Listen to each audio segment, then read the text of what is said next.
Alors, Thomas d'Aquin. Quelques mots sur la manière dont Thomas d'Aquin pense sa théologie trinitaire.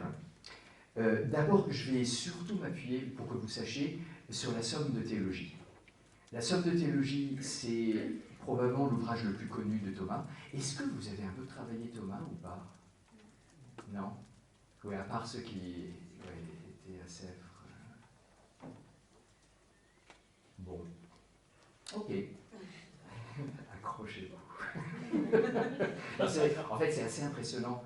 Il y a des génies dans l'histoire de l'humanité, et puis il y a des supra-génies. Et on se demande parfois comment un être humain a pu penser comme ça. Et là, Thomas fait partie de ces gens-là. Wow. C'est un être humain, vraiment. Bon, mais il a un de ses livres les plus connus, ça s'appelle La Somme de théologie. Il l'a conçu comme un sorte de manuel. Alors bon, après on se demande quel niveau d'étudiant il avait. Mais c'est un moment où il reprend, il fait une synthèse de toute la théologie.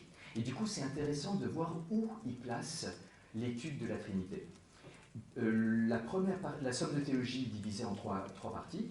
La première grande partie, c'est le traité sur Dieu. Et il y a une première question qui est sur la théologie en général.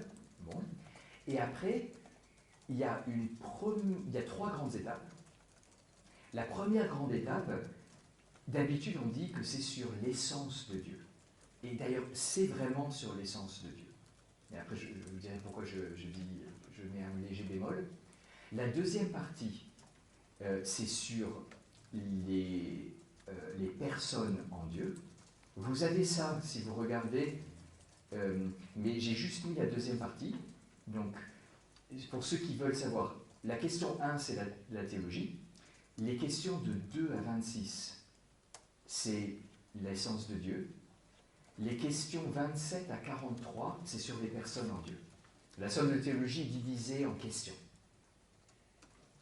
Et puis, après, à partir de 44, je ne vais pas trop rentrer dans le détail, mais en gros, c'est comment Dieu crée l'univers.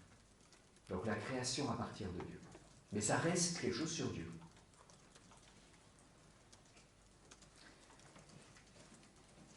Et à l'intérieur de la partie sur l'essence de Dieu, on pourrait déjà encore faire une subdivision, on pourrait en faire d'autres, mais je vais juste en faire une. La question 2 est sur l'existence de Dieu, et toutes les autres sont plutôt sur l'essence de Dieu directement. Donc, est-ce que Dieu existe? Est-ce qu'on peut le prouver? Oui. Et après, qu'est-ce qu'on peut savoir sur l'essence de Dieu?